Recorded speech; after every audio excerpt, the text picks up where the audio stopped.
Boa noite, irmãos. A graça e a paz da parte do nosso Senhor e Salvador Jesus Cristo. Amém?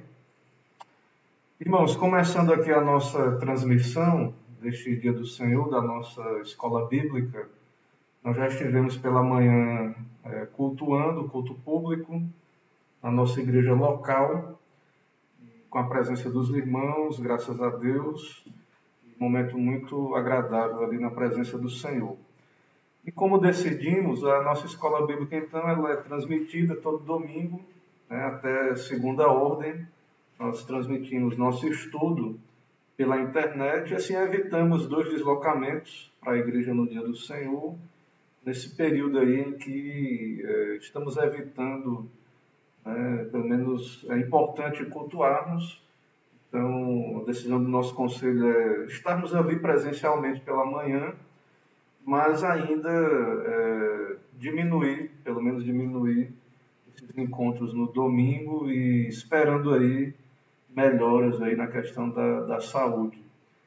Vou pedir a paciência dos irmãos, eu vou compartilhar esse link aqui na página da igreja. É o tempo dos irmãos que ainda não entraram a acessar o nosso link. Os irmãos que estão aí no WhatsApp, que estão aqui, têm conexão no WhatsApp, eu peço que compartilhem esse link aqui do nosso vídeo, os irmãos possam compartilhar lá no WhatsApp da igreja e etc., né, com seus contatos, né, com seus convidados aí, fiquem à vontade para convidar pessoas para estarem conosco. E então eu peço a paciência aí que eu vou tentar compartilhar aqui esse link para vocês e também na página da igreja. Enquanto isso, vocês que estão chegando aí podem deixar seu comentário, sua saudação, podem interagir aí. Lembrando que é uma aula, então fiquem à vontade aí para perguntar, certo? Fiquem à vontade para comentar aí como é que está o som, né? E dar suas opiniões aí. Então fiquem à vontade para participar aqui da nossa live.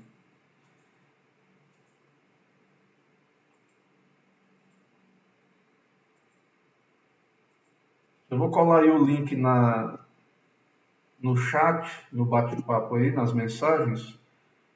Eu vou colar o link aí, e aí os irmãos fiquem à vontade para convidar seus amigos, irmãos, familiares. E compartilhem, por favor, esse link para mim, os irmãos que forem entrando aí, lá no grupo do WhatsApp da igreja, que eu desconectei aqui. Então, peço que os irmãos postem esse link lá. Boa noite, irmã Zuleide, graça e paz. Meu irmão Marcos aí participando. Irmã Elda, presbítero Isvanildo, chegando aí. Cadê os outros irmãos aí para a gente já começar todos juntos? Temos aí já alguma participação.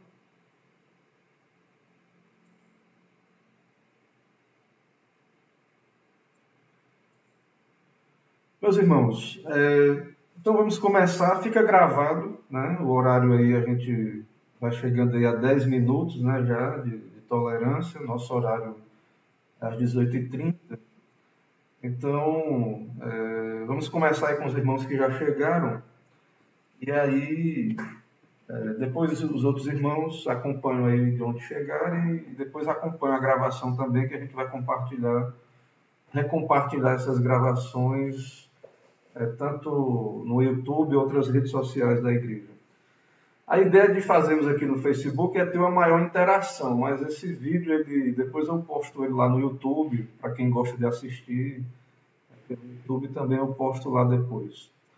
Ok? Então vamos começar nossa lição. Irmãos, a aula de hoje, a aula 10 da nossa confissão de fé, nós continuamos no capítulo 2 e nós estamos tratando da doutrina de Deus, certo? E o tema da aula de hoje é os atributos de Deus. Ok? Então, nós vamos tratar dos atributos. Não é uma aula extensa sobre os atributos de Deus, detalhada, né? São muitos atributos. A confissão de fé, na seção 2 do capítulo 2, trata aí de alguns atributos. Então, é uma visão mais geral, porque demandaria muito tempo a gente tratar de cada atributo. E a gente pode, em outra ocasião, estudar como igreja aí cada atributo. Isso exigiria vários estudos. Né? Exigiria, por exemplo, que a gente, em uma aula, tratasse, numa aula só, tratasse da bondade, em outra aula da santidade, em outra aula da justiça. Cada atributo desse é muito vasto. Parece que não, mas cada atributo de Deus, livros foram escritos aí, muitas páginas, claro, baseados nas Escrituras, e a confissão de fé é um resumo. E a ideia aqui da nossa aula, então, é a gente ter esse panorama da nossa doutrina bíblica. Então, a nossa confissão de fé, né, nós estamos estudando a confissão de fé, e nós cremos que ela, né, é uma expressão de interpretação bíblica fiel. A nossa confissão é uma interpretação fiel das Escrituras. Então, baseado nisso é que nós vamos estudar. E aí o irmão fica à vontade para perguntar, interagir. A gente está aqui à disposição para estar dialogando aí sobre esse assunto, ok? Então, temos aí aula 10. Vamos então iniciar aí de fato, mas vamos orar. Vamos orar. Senhor, louvado, exaltado seja o teu nome por este dia de descanso santo, de serviço ao Senhor, e poder aprender de Ti, pela manhã ouvir a palavra pregada, e nesse momento, ó Pai, também termos instrução da Tua verdade. Nesta aula da confissão de fé, cremos que é um documento fiel à Tua palavra, às Escrituras. Pedimos a Tua graça, ó Pai, para esse momento, cada irmão, cada visitante, cada amigo que irá nos acompanhar, tanto aqui online quanto irá ouvir esse vídeo depois, assistir. Abençoa, ó Pai, abençoa esse instrumento, esse meio que venha a ser usado pelo Senhor para edificar as almas, abençoar corações. Fala conosco, dá-nos graça, perdoa as nossas faltas. É o que pedimos ao Senhor. Em nome de Jesus oramos. Amém. Irmãos, a nossa aula de hoje ela vai ser baseada na confissão de fé, né, claro. Mas o livro que eu irei usar a aula é baseada nesse livro que está aí, projetado. É um livro de R6 Pro, né? Não tem em português esse livro. Truth, eu não sei, essa palavra é difícil aí, né? Truth We Confess, Verdades que Confessamos.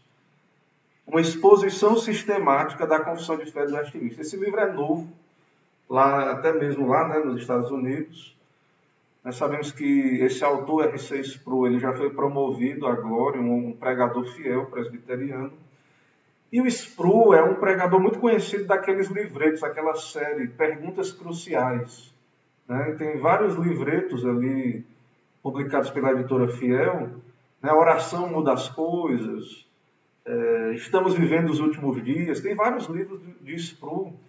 Eu uso bastante também os comentários bíblicos de Sproul para pregar. E é um pregador, ele foi um pastor, ele tem um ministério lá nos Estados Unidos, Lingoni Ministries. E Sproul, ele é muito claro, ele é muito feliz nas exposições dele. Então, essa aula você vai conhecer um pouco da confissão, da Bíblia, claro, da confissão de fé. E essa aula é baseada, então, nesse material de Sproul. Então, se você gostar, né, dessa aula, então é sinal de que você vai gostar de ler outros livros de R6 Sproul, e eu recomendo bastante. E quem sabe aí no futuro teremos esse material aí traduzido para o português, mas ainda não é possível. Essa tradução é tradução livre, certo? Isso que eu vou mostrar aqui, esse texto é baseado no livro, mas é uma tradução livre, ou seja, é uma tradução sem se ater muito aos detalhes da tradução, buscando o sentido. Então, o que eu vou falar não é uma tradução ipsilítere, né? É o que ele escreveu ali, mas é uma tradução do sentido do que está ali no livro, certo?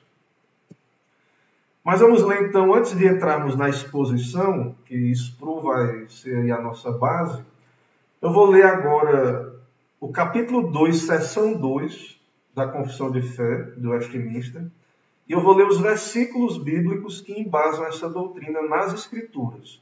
Então, você que tem a sua confissão de fé, fique à vontade, está projetado aí também. Mas você que quiser acompanhar na sua confissão de fé, fique à vontade, certo? Eu vou ler então. Deus tem em si mesmo e de si mesmo toda a vida, glória, bondade e bem-aventurança.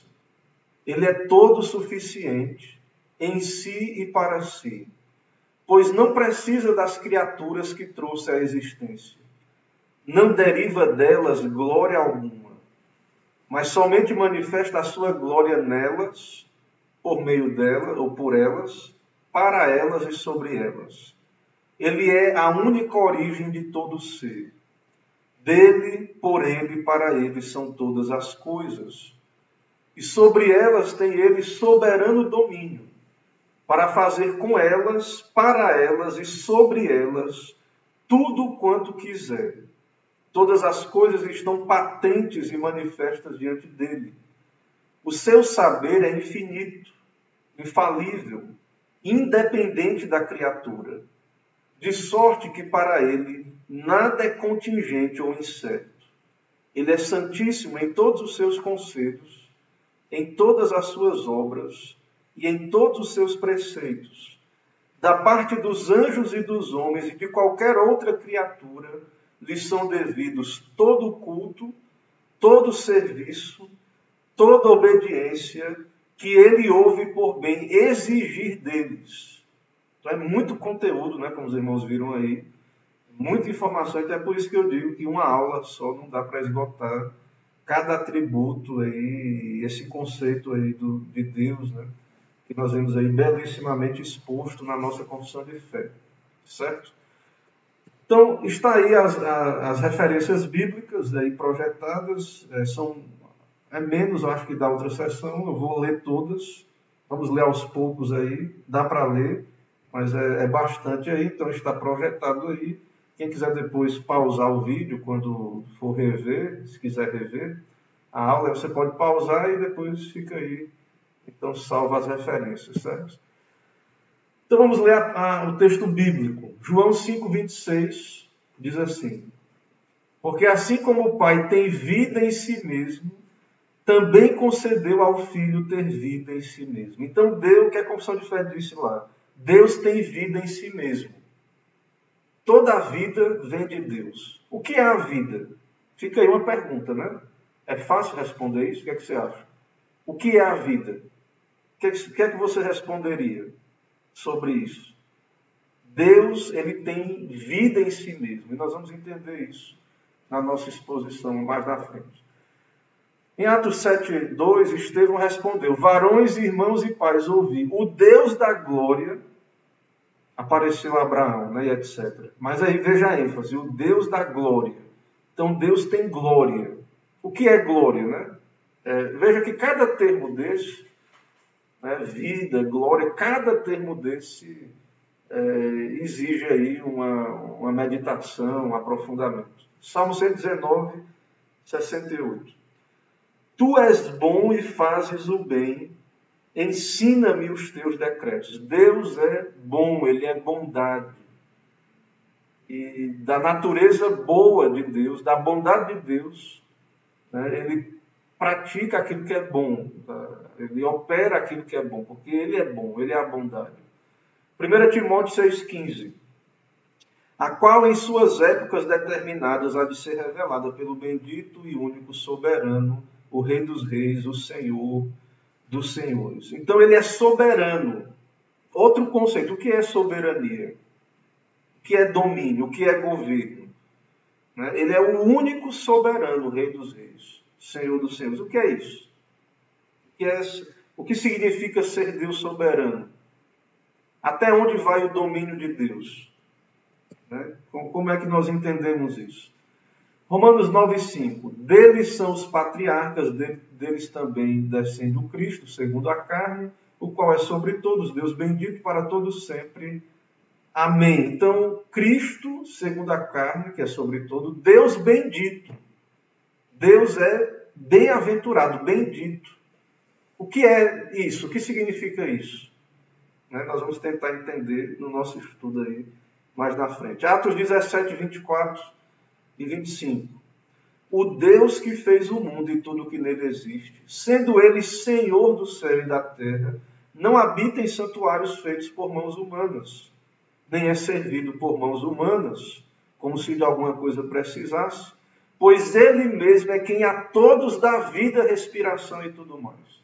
Então ele é a vida, ele tem vida em si mesmo, ele não é servido por mãos humanas, e é ele quem a todos dá vida, respiração e tudo mais. Já temos aí um pouco aí, do conceito do que é a vida. O que é a vida? De onde vem? Qual é a fonte da vida? Jó 22, 2 e 3. Porventura será o homem de algum proveito a Deus? Antes o sábio só é útil a si mesmo. A pergunta, irmãos, é o que é que o homem pode dar a Deus? Será que Deus está carente de alguma coisa? Será que o homem acrescenta alguma coisa a Deus? Porventura será o homem de algum proveito a Deus?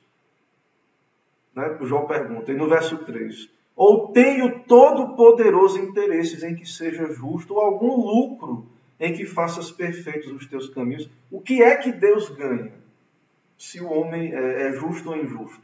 Isso aumenta a glória dele em alguma medida? Isso nós vamos ver também no nosso estudo. Romanos 11, 36. Porque dele, por meio dele e para ele são todas as coisas. A ele, pois, a glória eternamente. Amém. Então, qual é o propósito da criação de todas as coisas? Qual é o propósito?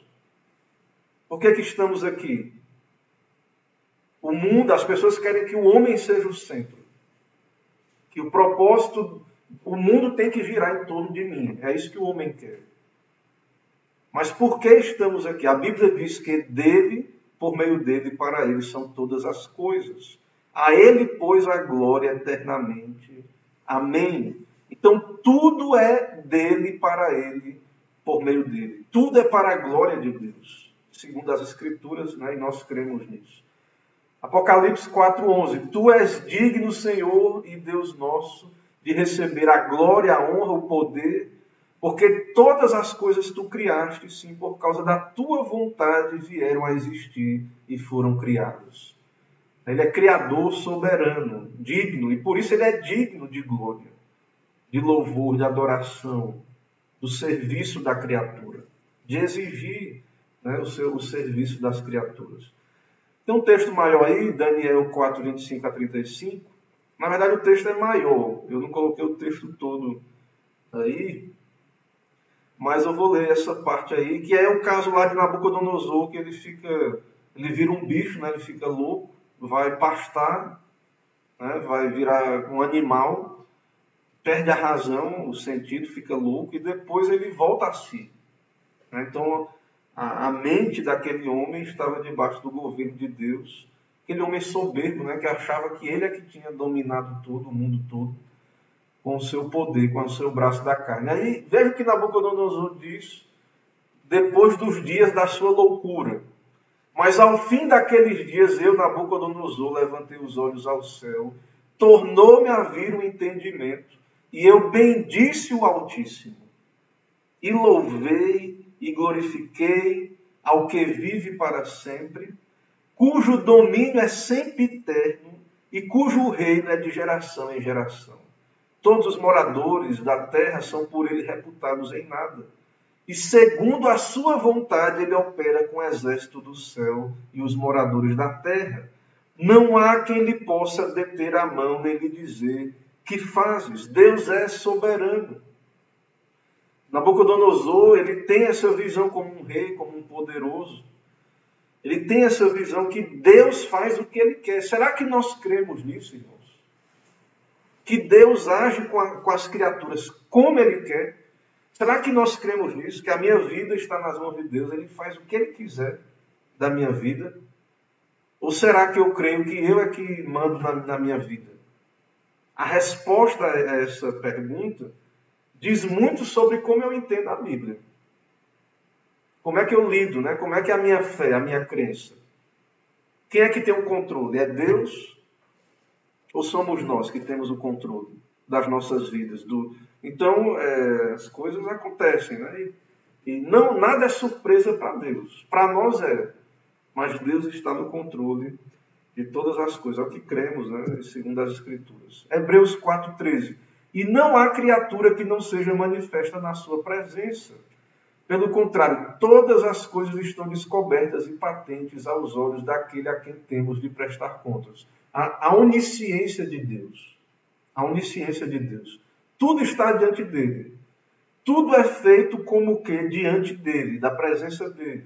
Nada está oculto a Deus. Nada é feito escondido. Tudo está diante de Deus. Quando você está dizendo, eu estou fazendo uma coisa, ninguém está vendo. Primeiro tem a sua consciência, que está ali com você, que Deus colocou. E Deus está vendo. Então, não há criatura que não seja manifesta na sua presença. Não tem como se esconder de Deus. Todas as coisas estão descobertas e patentes aos olhos daquele a quem temos de prestar contas. Romanos 11, 33 a 34. Ó profundidade da riqueza, tanto da sabedoria como do conhecimento de Deus, quão insondáveis são os seus juízos e quão inescrutáveis os seus caminhos. Quem, pois, conheceu a mente do Senhor? Ou quem foi o seu conselheiro? Salmo 147,5. Grande é o Senhor nosso e muito poderoso. O seu entendimento não se pode medir. Certo? Tem muitos outros textos aí, eu acho que eu não sei se já é suficiente, né, para a gente avançar. Atos 15, 18 diz o Senhor que faz estas coisas conhecidas desde os séculos. Então Deus pode revelar o futuro, porque Ele é soberano, Ele tem controle, Ele tem domínio, Ele não só sabe, mas o que acontece é o que a vontade dEle quer, o seu decreto. Ezequiel 11:5, perdão. Caiu, pois, sobre mim o Espírito do Senhor e disse-me, fala, assim diz o Senhor, assim tendes dito, ó casa de Israel, porque quantas coisas que vos surgem à mente, eu as conheço. Já imaginou isso? A gente não vive consciente disso a cada momento. Né? Na verdade, o que acontece aqui dentro da nossa mente é como que diante de Deus, Ele conhece. Por isso que só Deus pode julgar a sociedade humana. O juiz, né, os juízes terrenos, eles não podem entrar no foro íntimo. Ele não pode julgar um crime dentro da cabeça da pessoa. Até hoje não, né? Pelo menos até agora não. Falou e agiu, aí eles entram em ação. Mas Deus, Ele tem soberania também sobre os nossos pensamentos. Salmo 145, 17. Justo é o Senhor em todos os seus caminhos, benigno em todas as suas obras. Romanos 7, 12. Por conseguinte, a lei é santa e o mandamento santo e justo e bom. Apocalipse 5, 12 a 14. Proclamando em grande voz, digno é o Cordeiro que foi morto de receber o poder e a riqueza, e a sabedoria e a força, e a honra e glória e louvor. Então ouvi que toda criatura que há no céu e sobre a terra, debaixo da terra e sobre o mar, e tudo o que neles há estava dizendo, aquele que está sentado no trono e ao Cordeiro, seja o louvor e a honra e a glória e o domínio pelos séculos dos séculos. E os 4 seres viventes respondiam, amém. Também os anciãos prostraram-se e adoraram. Então, finalmente aí terminamos as referências, certo? Aí, da confissão de fé. Então, a nossa doutrina, irmãos, é baseada nas Escrituras, né? Na exegese aí desses textos, na interpretação destes textos, certo? Então, antes de olhar se tem pergunta, vamos expor, né, o assunto, claro. Então, vão acompanhando aí, daqui a pouco eu vou ver se tem perguntas e interações aí da parte de vocês aí no Facebook, certo? Vamos lá, então, vamos começar aí, de fato, né, a explicar aí cada ponto aí. Irmãos, vejam aí, ó. Acompanhe aí, quem pode aí, olhar aí na tela. Deus tem todas estas graças. Essas graças quais? Aqui está lá no capítulo 2, seção 2 da Confissão de Fé, que nós já lemos. Deus tem todas essas graças em si e de si mesmo. Ele é completamente transcendente, ou seja, ele está acima da criatura. Esses atributos que nós vamos estudar agora, eles manifestam um Deus que é totalmente transcendente, ele está elevado, ele é diferente da criatura. Você vai entender isso, quando a gente for expondo, você vai entender. Veja esse ponto aí, já explica o que é essa transcendência. Veja a diferença entre Deus e nós. A vida é algo que Deus possui em si e de si mesmo. O que é a vida? Você sabe responder o que é a vida? Deus, ele é o Deus vivo. E ele recebe quem foi que criou Deus. A vida de Deus vem de onde? Não, Deus ele é autoexistente. Ninguém criou a Deus. De onde vem a vida de Deus? Ele é autoexistente. Ele possui vida em si e de si mesmo. A nossa vida depende de fontes de suprimento. Quem foi que te deu a vida? Como é que a tua vida ela é sustentada? Você depende de comida, oxigênio, água, relacionamentos, né? Senão fica doido. Então, nós dependemos de suprimentos. Isso quer dizer o quê? Que nós não temos vida em nós mesmos. Se Deus não nos deu a vida e se Ele não nos sustentar, nossa vida perece. Nossa vida ela não se sustenta. Nós vamos ver aí mais na frente, né, no próprio slide aí, nesse ponto aí, Paulo falou sobre isso lá na colina de Marte, lá na Grécia, diante dos sábios ali. Ele disse, pois nele vivemos e nos movemos e existimos, como alguns dos vossos poetas têm dito, porque dele também somos geração. Então a nossa vida vem de onde? Nele vivemos, nos movemos e existimos. Então a nossa vida vem de Deus, está conectada a Deus. Não estou falando aqui de regeneração, de salvação, mas a criatura, independente de ser salva, né, ou ser um eleito, de ser parte da igreja ou não, mas todos derivam a sua vida de Deus, porque dele também somos geração.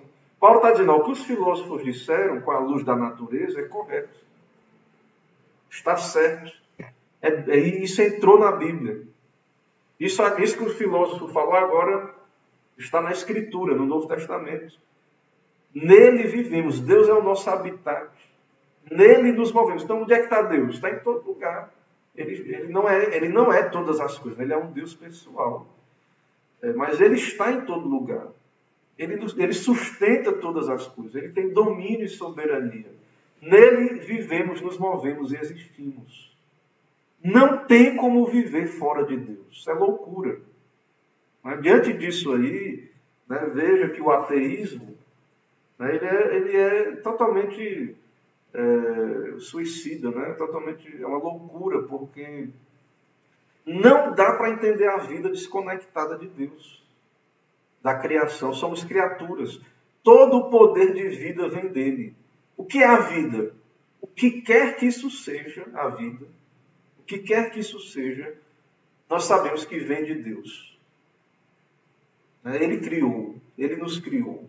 Ele é o Deus vivo que nos criou. Certo? Então vamos ver aí se está boa a transmissão, se vocês estão conseguindo me ouvir. E se tem perguntas aí. Graça e paz aí, os irmãos estão entrando.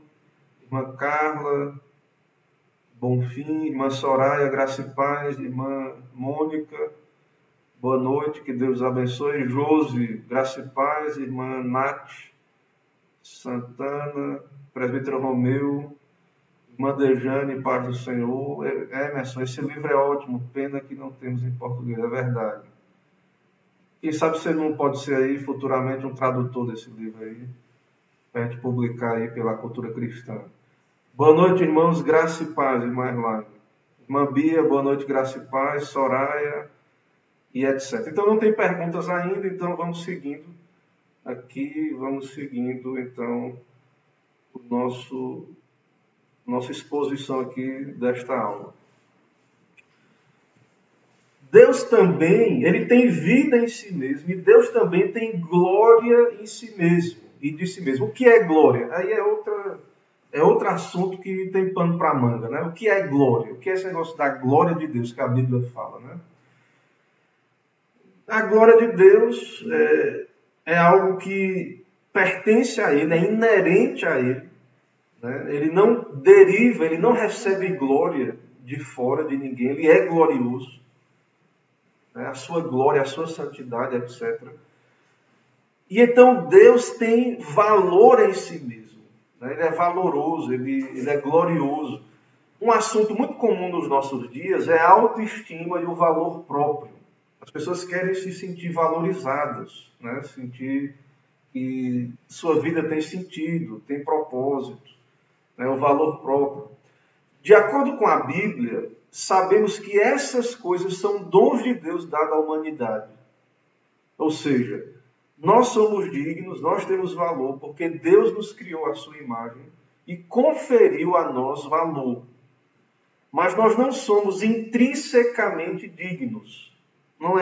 Isso é algo que nós recebemos, não é um direito. Né? Não é que eu mereço, por natureza, isso. Isso é conferido a mim. Certo?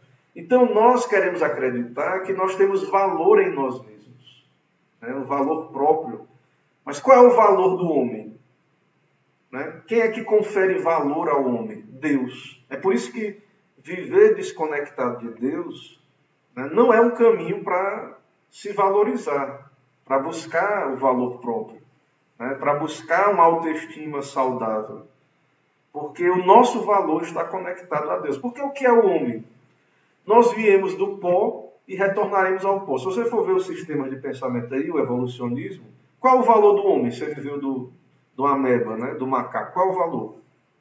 Qual é o valor que tem? Morreu, acabou. Qual é o valor?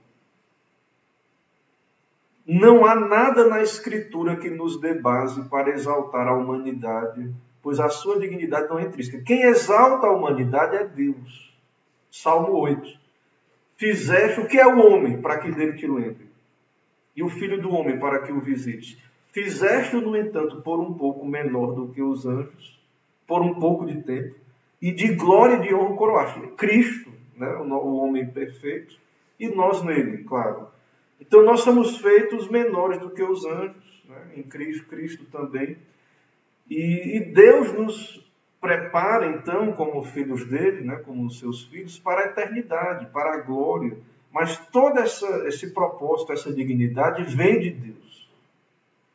Nosso valor depende da determinação de Deus. Então não é do aplauso do mundo, não é do diploma. Isso são coisas boas na sociedade, se a pessoa puder ter.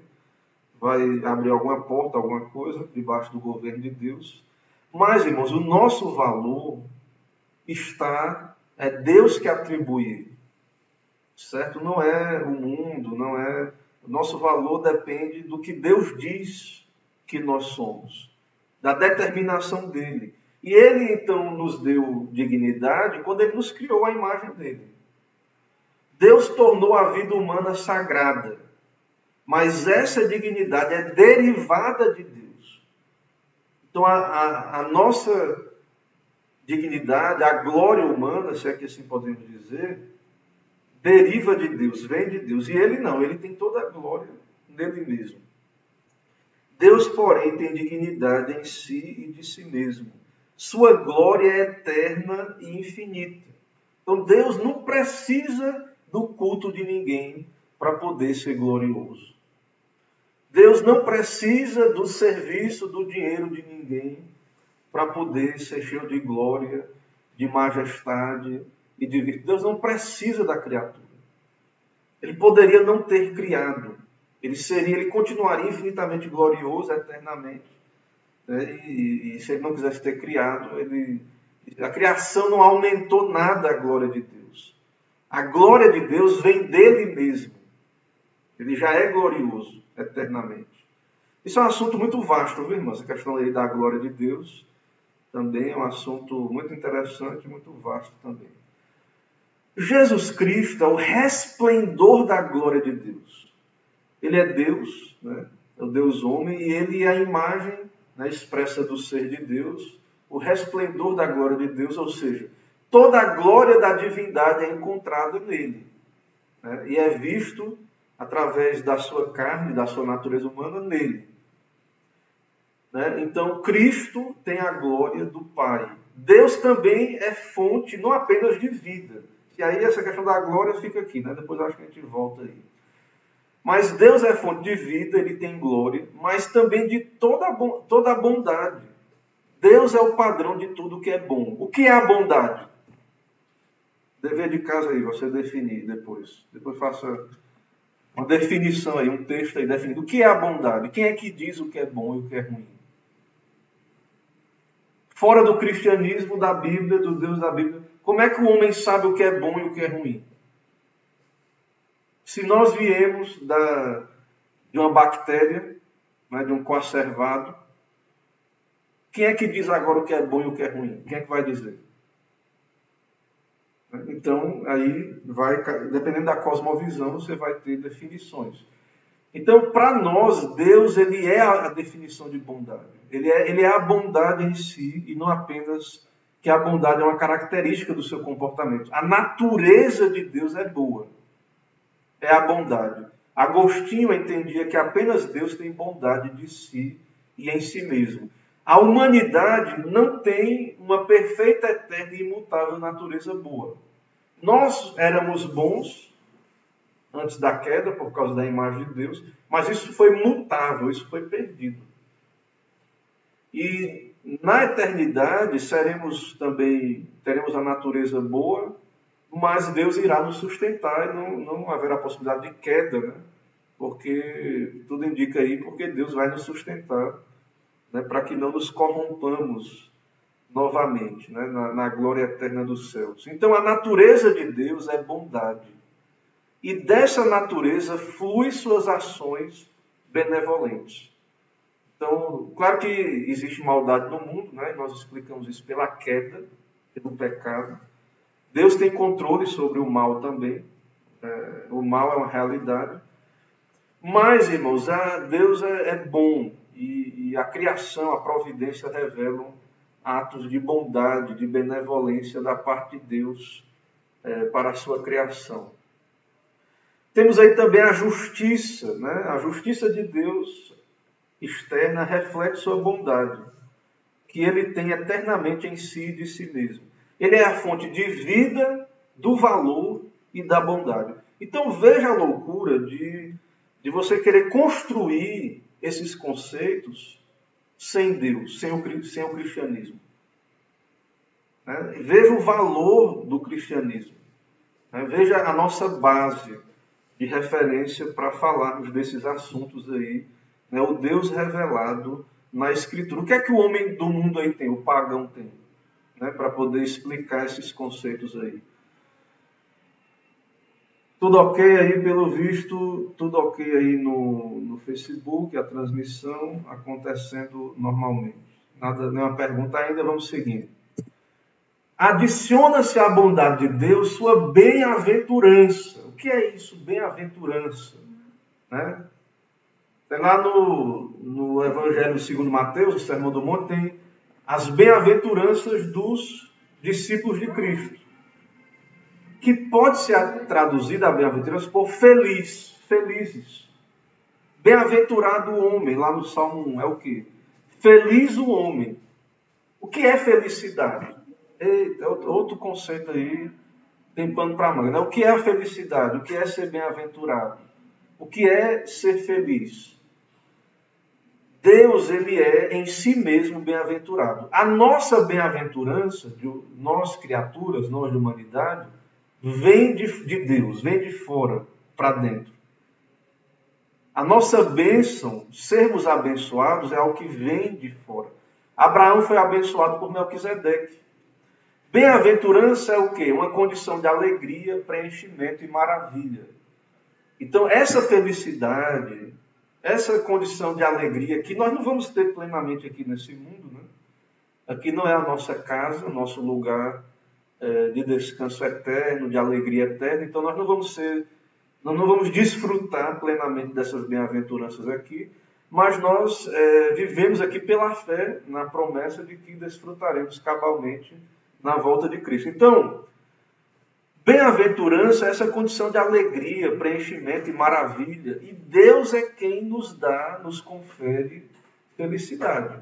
Bem-aventurança. Então veja que o homem quer buscar isso fora de Deus, em rebelião contra Deus. Nossa bem-aventurança não é plena nessa vida porque estamos aqui no mundo de pecado e nós temos pecado. Mas, como eu falei aí, tem as promessas lá do Sermão do Monte. Agora, pense em Jesus Cristo. Vamos pensar um pouco em Jesus Cristo. A segunda pessoa da divindade, Deus homem. Jesus, ele não tinha pecado. Ele não caiu como Adão. Ele é o segundo Adão, mas sem pecado. E então, imagine que, mesmo aqui nesse mundo, Jesus, de um modo que nós não conseguimos compreender, ele tinha comunhão com o Pai. Ele tinha uma visão beatífica, né, que os teólogos dizem aí. Ele vivia como que na presença de Deus, desfrutando de comunhão com o Pai, de alegria, de bem-aventurança. É claro que ele vivia no mundo e ele sofria, né? Ele é o servo sofredor. Ele sofria também por estar no mundo caído de pecado. Mas agora imagine Cristo como quem é o bem-aventurado do Salmo 1. Você que gosta aí do Salmo 1. Bem-aventurado o homem. Quem é o bem-aventurado ali? Cristo. Aquele bem-aventurado ali, né, em primeiro lugar, é Jesus Cristo. É o Senhor Jesus Cristo. Certo? E esse bem-aventurado, então, sem pecado, que teve comunhão com Deus, nunca pecou, nunca alimentou o pecado na sua mente, no seu coração, andou perfeitamente no caminho de Deus, sem pecar. Jesus apenas, né, sabemos, fez isso. Agora, imagine Jesus na cruz. Muita gente foca na cruz as dores, os sofrimentos, o seu corpo dilacerado, a lança que perfurou o seu lado. Agora imagine Jesus perdendo a comunhão com o Pai na cruz do Calvário. O pecado sendo imputado sobre ele, o nosso pecado. Ele que antes de vir a esse mundo estava na glória, né? Com Deus, na comunhão ali da Trindade, desfrutando de vida, de glória, de bem-aventurança, em comunhão das três pessoas, um amor entre Pai, Filho e Espírito Santo. Agora ele vem a esse mundo. E agora ele está ali na cruz, pendurado. E então ele clamou, Eli, Eli, lama sabachthani. Deus meu, por que me desamparaste? Ou seja, Cristo perdeu por causa de nós, do nosso pecado, a presença favorável de Deus, a comunhão com Deus, essa bem-aventurança, essa alegria, né, que nós falamos aí. Então Cristo é o bem-aventurado. E ele se fez maldito em nosso lugar. Ele se fez maldição em nosso lugar. A bem-aventurança de Deus não depende do que eu e você fazemos. A gente louva a Deus, né? A gente vai para a igreja, cultua a Deus. É claro que Deus exige de nós o culto. Mas nós temos que lembrar, irmãos, que Deus já é infinitamente, perfeitamente bem-aventurado e feliz. Nós não acrescentamos nada a Deus, ele não está faltando. Então, a adoração não aumenta a bem-aventurança de Deus. Eu estou falando aqui da sua glória, da sua alegria intrínseca, aquilo que já é dele. Que ele já tem perfeitamente, ele não recebe de ninguém. Então, a adoração não aumenta essa bem-aventurança de Deus. Sua felicidade, né, e bem-aventurança é sempre a mesma, em perfeição. Nós louvamos a Deus por quê? Nós refletimos a glória de Deus. Né? Por que então a gente cultua a Deus? Nós participamos dessa bem-aventurança pela sua graça, pela sua misericórdia. testemunhamos dela e refletimos para o mundo. Mas isso não quer dizer que acrescente a Deus alguma coisa, alguma glória. Deus sozinho é todo suficiente. Ele não precisa de nada da criatura. Então, pare para pensar aí em nós mesmos e no meio evangélico em geral. O que é que as pessoas pensam com relação, então, ao culto, ao serviço de Deus? Em geral, irmãos, nós pensamos que a gente está, né, que eu sou indispensável para Deus. Deus, eu sou o cara. Deus precisa muito de mim. Eu sou indispensável. Eu tenho um valor grande. Você tem valor. O que seria de Deus sem você? A autoajuda aí, a autoestima, né, que nós vemos aí sendo pregada aí, né, no mundo, né, e a igreja pregando isso. Deus, meu irmão, preste atenção nisso aí, quem está analisando aí. Deus não precisa da criatura. Aí alguém diz, não, mas eu sirvo a Deus, eu faço as coisas para Deus, né, eu permito que Deus me use. Eu permito que Deus me use. Lembre lá de Paulo, lá na estrada de Damasco. Será que Deus chegou para Paulo e disse, Paulo, tu permite, Paulo, que eu te converta e que eu te envie para ser meu apóstolo? Será que foi assim que Deus chegou para o apóstolo Paulo? Meus irmãos, Deus não precisa da permissão da criatura. Ele é soberano. Ele não precisou da permissão de Paulo para ele aparecer na estrada de Damasco. Ou seja, Deus se agrada em nos usar. Deus nos dá o privilégio de nos usar. Os apóstolos, quando eles sofriam, Paulo sendo açoitado na prisão, eles louvavam a Deus, eles não eram dignos nem de sofrer pelo Senhor. Foram considerados dignos de sofrer. Porque a verdade, irmãos, é que nós não somos dignos de nada. Deus não é obrigado a nos usar, né? Deus não precisa de nós nesse sentido. Deus pode nos usar se Ele quiser. Ele pode fazer a sua obra através de nós, caso queira. Mas isso é um privilégio. Mas muitas vezes agora no meio cristão, parece que é um privilégio que Deus me ter como filho, é um grande privilegiado. Porque agora eu me converti, então Deus é muito privilegiado então, de me ter como filho dele. Né? Claro que Deus se agrada, Ele nos amou, Ele nos chama a isso, né? Essa comunhão com Ele. Mas, irmãos, o fato é que nós é que somos os privilegiados. Deus não depende da criatura e não deriva dela glória nenhuma. Deus não deriva de nós. É nós é que somos abençoados pelo Senhor. Então, é uma bênção e um privilégio ter Deus operando através de nós, né? Isso deve nos deleitar. Então, é um prazer para nós. Qual é o fim principal do homem? Né? Conhecer a Deus, né? Glorificá-lo para sempre, né? Desfrutar dele, glorificar a Deus e desfrutar dele para sempre. Então, nós nos deleitamos em servir a Deus, em ter comunhão com Deus. Então, é uma bênção inexplicável que Deus nos use em seu reino. Ele usa porque Ele quer. Ele nos chamou das trevas para a luz, né? E Ele faz isso, né? Pela sua graça. Né? Não somos dignos. Né? Então, como é que a gente se pronuncia a respeito disso? Né? Spru coloca ali. Então, dá a entender muitas vezes, no meio cristão, né, que, não, na verdade, o privilégio de Deus, né? Na verdade, o privilégio é nosso.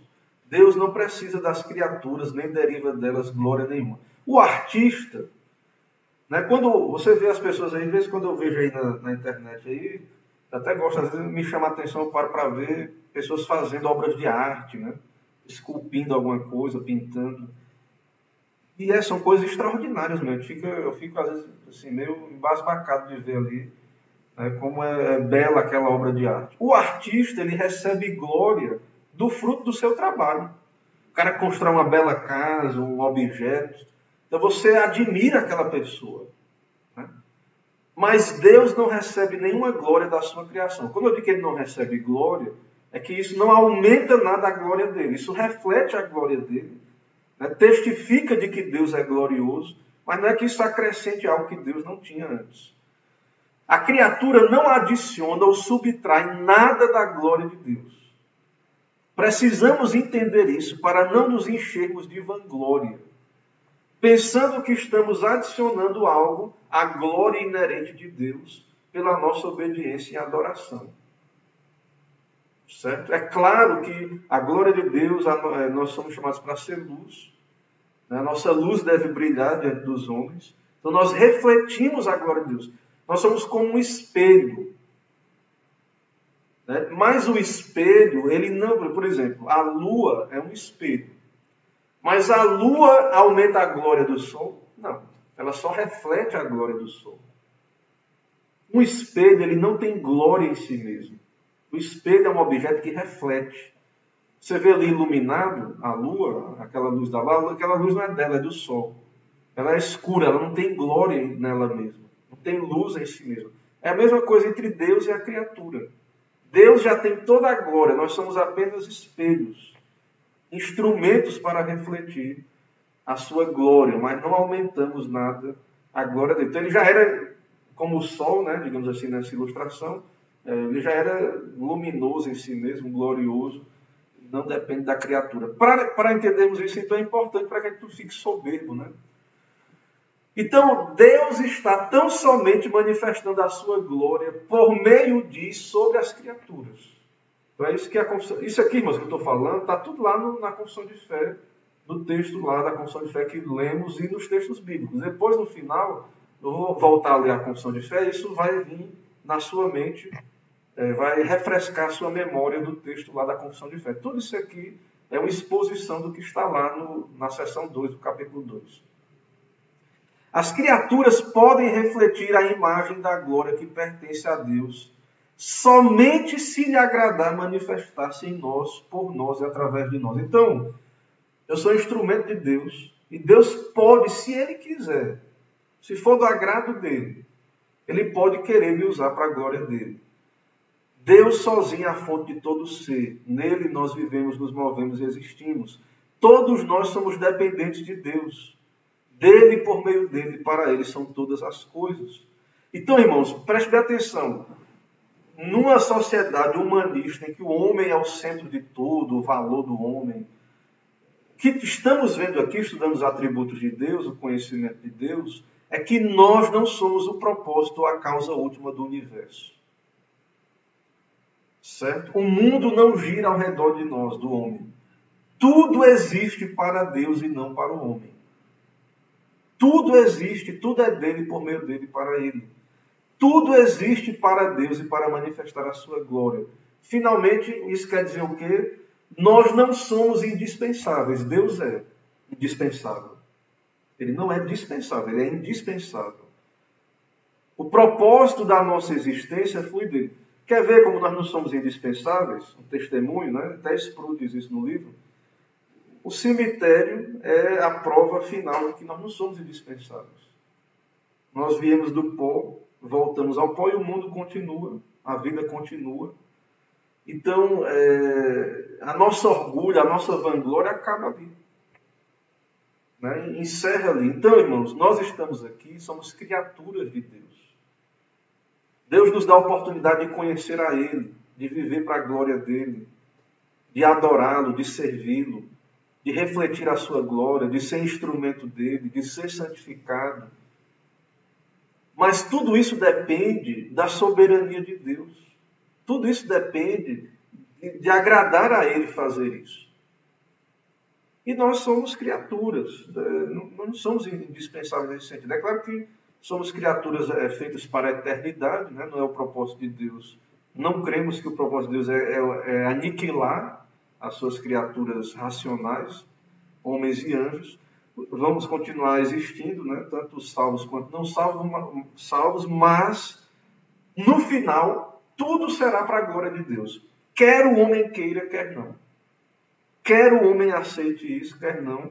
Então é melhor nós conhecermos a Deus, nos submetermos a Deus, né? Buscarmos nosso prazer nele, nossa bem-aventurança nele, do que, como criatura, nos rebelar contra ele. né? Então, o propósito do conhecimento de Deus é nos fazer humildes, né? Submissos a Ele. E isso também é o caminho para a nossa felicidade também. Eu vou parar só para ver se tem alguma pergunta, né? A aula está prosseguindo aí, não está longe do desfecho da aula, mas só para ver aí, para a gente não perder o fio da meada. Del Reis Gomes, graças a Deus que ele não precisa da nossa permissão para nos ajudar, senão estaríamos perdidos novamente. Realmente, nós devemos reconhecer isso, né? Porque muita gente não reconhece, mas uma alma iluminada, um crente de verdade, ele sabe que, graças a Deus, que Deus não para pedir nossa permissão para nada, para nos salvar, né? Ele envia a sua palavra. Lembra de hoje de manhã, irmãos, lá do eunuco? Né? Deus enviou Filipe lá para pregar para ele. Estava no controle de Deus ali, mas será que Deus perguntou primeiro a Filipe para o eunuco, ou será que você não quer receber o meu pregador aí?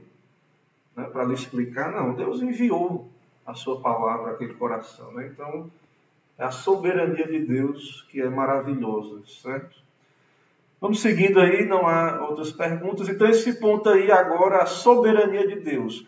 Muitos tremem diante desse conceito aí. O que é a soberania de Deus? Muitos rejeitam a teologia clássica, né? Rejeitam a teologia clássica pelo conceito de soberania de Deus. Meus irmãos, nós cremos, a nossa confissão, a teologia da Bíblia e da Reforma, que Deus não apenas é soberano, mas Ele é soberano no grau máximo. Né? Ele é soberano sobre a natureza, os astros, as moléculas. Tudo está no controle de Deus, tudo está debaixo do domínio de Deus. A consciência humana. Por que que Deus pode chegar e dizer assim, ó, isso aqui é errado, não faça isso aqui? Porque Ele é Senhor, Ele é soberano, Ele tem domínio. Se Ele disser, ó, esse fruto aqui, Adão, come de todos os outros, esse aqui não pode. Esse aqui, ó, se você comer, você vai morrer. Deus é soberano, irmãos, para isso. Então, as pessoas têm dificuldade com a questão da soberania de Deus. E principalmente quando diz a soberania de Deus com relação à salvação. Porque Deus é soberano. Ele também se revela como um Deus bom, misericordioso. Mas a misericórdia de Deus é livre e soberana. Ou seja, Ele é misericordioso com quem Ele quer. Romanos 9,15. Ele não é obrigado a ser misericordioso com ninguém. Seria justo se Ele não salvasse ninguém. E a Bíblia revela que Ele tem os seus eleitos. Ele poderia ter salvo todos? Eu creio que sim. Mas por que não? Não sei. Eu não sei, não creio que isso esteja revelado. Mas isso manifesta o fato, para os pecadores, que Deus não está obrigado a salvar ninguém. Não está obrigado. Isso deve produzir temor, reverência no nosso coração. A misericórdia de Deus é livre. Será que nós acreditamos nisso, irmãos? Que o nosso destino, que tudo está nas mãos de Deus? Que o meu destino eterno está nas mãos de Deus? Que Ele é soberano sobre tudo, não há nada por acaso, não há surpresa para Deus. Será que nós cremos nisso mesmo, de fato? A folha que cai, o fio de cabelo, tudo, nada está fora do domínio de Deus. Nós temos que pensar nisso, né? Porque essa é a doutrina das Escrituras e que a nossa confissão de fé expõe com fidelidade. Certo? Todas as coisas estão manifestas diante dele. Tem uma heresia aí chamada teísmo aberto, que nega que Deus conheça as futuras decisões das criaturas. Tem uma lógica aí, ela não é tão simples de entender a princípio, mas se você esforçar aí a cachola, você pode captar aí a ideia. Se Deus já sabe o futuro, Deus não muda, Ele é imutável. Então, se Deus já sabe, o que Ele sabe é o que vai acontecer. Então, dessa forma, não haveria, né, o livre-arbítrio. Para nós, não temos dificuldade com isso, porque nós cremos na soberania de Deus. Mas há muitos que querem defender o livre-arbítrio, o homem, né, poder decidir independente de Deus, ser livre de Deus, o livre-arbítrio no sentido de que o homem decide a parte de Deus toda a sua vida, o seu destino. Então, os teístas abertos dizem que Deus abriu mão da sua onisciência para deixar a criatura livre para escolher. Porque eles entendem que se Deus sabe o futuro, então, Deus poderia saber todas as decisões que a criatura tomaria, mas ela só pode tomar uma. E se Deus já sabe, é aquela que ela vai tomar. Aquela decisão. E a Bíblia diz que Deus já conhece o nosso passado e o nosso futuro, tudo. Ele já nos conhece tudo. A palavra, antes da palavra chegar à boca, Deus já conhece. Ou seja, Deus conhece todas as coisas. Ele não está aprendendo, Deus não está aprendendo sobre nós. Então, se Ele já conhece, então o futuro, o destino já está decretado. E aí os teístas abertos, né, esses hereges aí, eles vão dizer, não, Deus ele não é onisciente, Ele não sabe o futuro. Porque o homem é livre, o homem vai decidir. Como é que Deus vai saber uma coisa que a pessoa nem decidiu ainda? Como é que Deus vai saber isso na cabeça deles, né? Então, Deus é soberano, nada é incerto para Deus, Ele não é pego de surpresa. Nada pega Deus de surpresa. Irmãos, pandemia, crise, você que está passando alguma crise aí na sua família, você que está passando uma luta, uma dificuldade, uma angústia, saiba de uma coisa. Nada disso pegou Deus de surpresa. Deus tem soberania sobre tudo isso, tem controle. E a nossa doutrina vai além, a nossa confissão de fé diz mais. Né? Isso, a Bíblia, é claro. Né? Deus não apenas conhece as coisas, mas Ele as controla. Há um propósito, um decreto, um propósito santo em todos os seus conselhos. Há um conselho eterno de Deus, que Ele sabia, claro, Ele é onisciente, mas nós cremos que Ele tem domínio, Ele decretou, né? Ele escreveu a história, né? Isso está debaixo do governo de Deus. Então, da parte dos anjos e dos homens e de qualquer outra criatura lhes são devidos todo culto, todo serviço, toda obediência que Ele ouve por bem exigir deles. Então, esse Deus glorioso, que é a vida, bom, justo, soberano, ele pode exigir o que ele é o culto, a adoração. Deus pega e diz, um dia é meu. Um dia do Senhor, um dia é meu. Ele tem autoridade para isso. Para exigir. O culto, eu sou Deus. Né? A criatura exigir culto é absurdo, né? Da idolatria. Mas Deus pode exigir isso. Ele é digno disso. Como os textos dizem lá, né?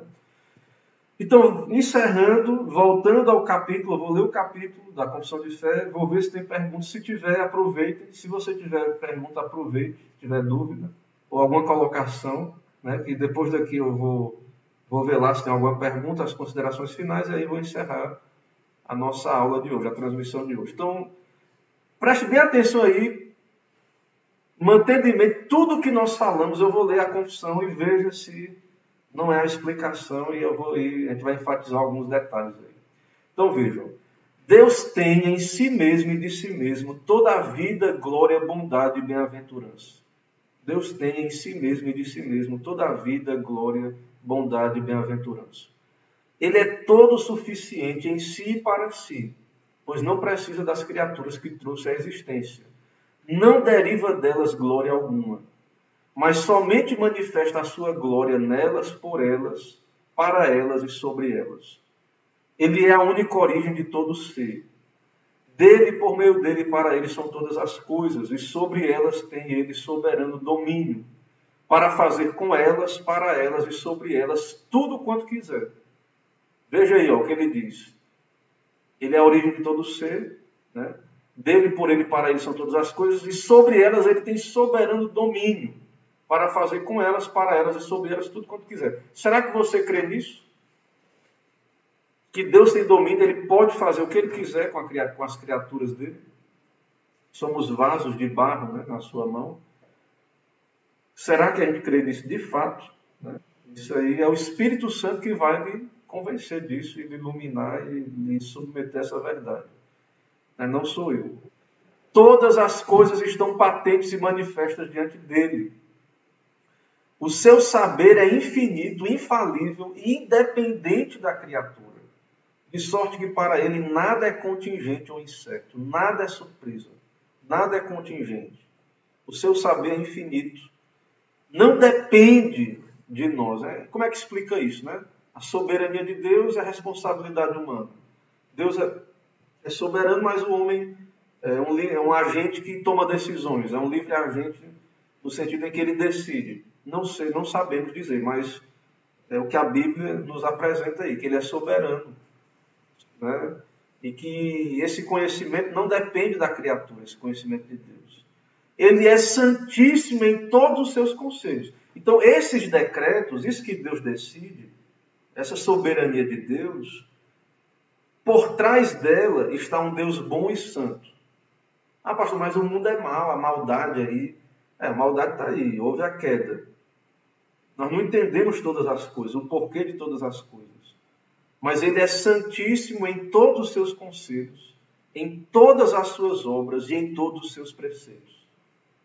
Então não há nada injusto.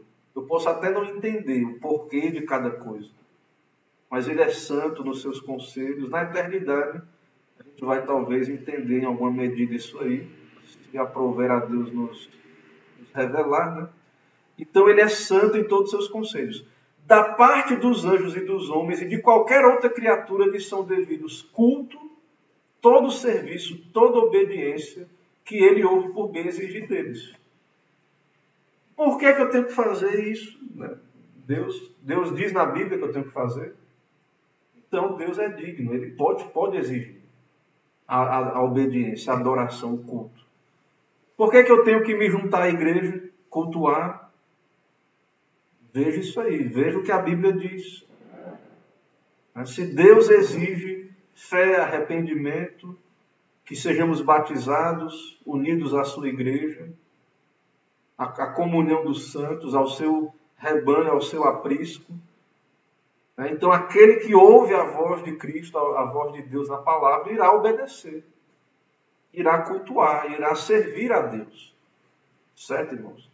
Então, é isso, eu creio que eu encerro aqui. O próximo slide já não faz parte aqui dessa lição, então eu vou verificar se há dúvidas, perguntas lá, para a gente então concluir a nossa aula.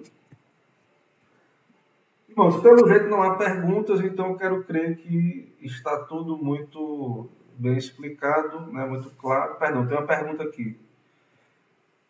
Uma pergunta aqui de irmã Elda, não é isso? Vamos ver aqui. Se tiver mais alguma outra pergunta, me façam ver aí, que eu descrevo aí de novo, porque eu só estou vendo a da irmã Elda aqui. Então, vazio na alma é a ausência de Deus. Né? Diante disso que vimos, né, a falta de alegria, de bem-aventurança, tem a ver com a queda, com o pecado. Então, antes da queda, o homem desfrutava de comunhão com Deus, de paz, de alegria. Não era uma questão só de conforto externo.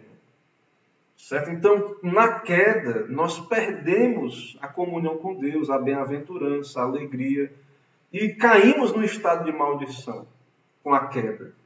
Certo? Então, o homem sem Deus, o homem caído, nós por natureza, nós não sabemos o que é as alegrias espirituais com o Senhor, certo? E a isso se acrescenta, pessoas que buscam um caminho do ateísmo, um caminho do pecado, e esse caminho é um caminho que, como expomos aí, elas não encontram um propósito para suas vidas, elas se rebelam contra Deus, e o caminho do pecado é um caminho de morte, é um caminho de maldição.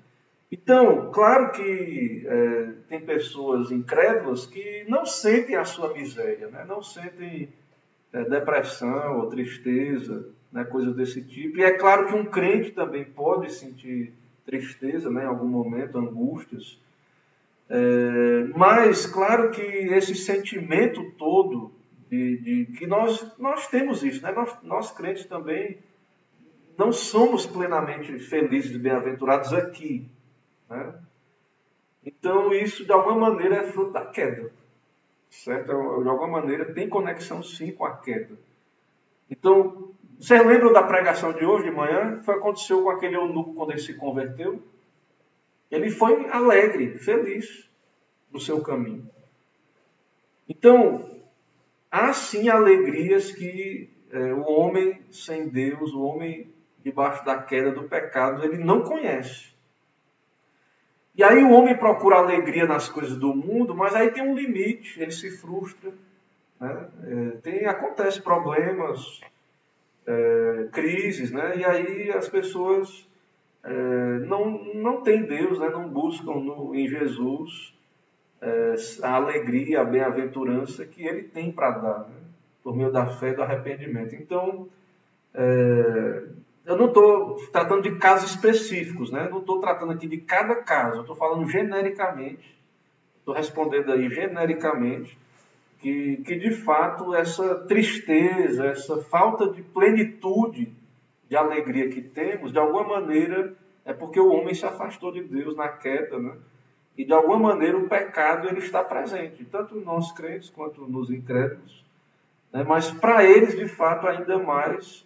E o crente em meio às angústias, às dores, ele desfruta de uma alegria, de uma fé, de uma confiança em maior ou menor grau, mas ele não é consumido de todo pela tristeza, né? pela depressão. Ele pode passar por tristezas, por depressões, mas finalmente vem um conforto, né? Vem o Espírito, a palavra, e Deus nos sustenta, né? Pela sua graça.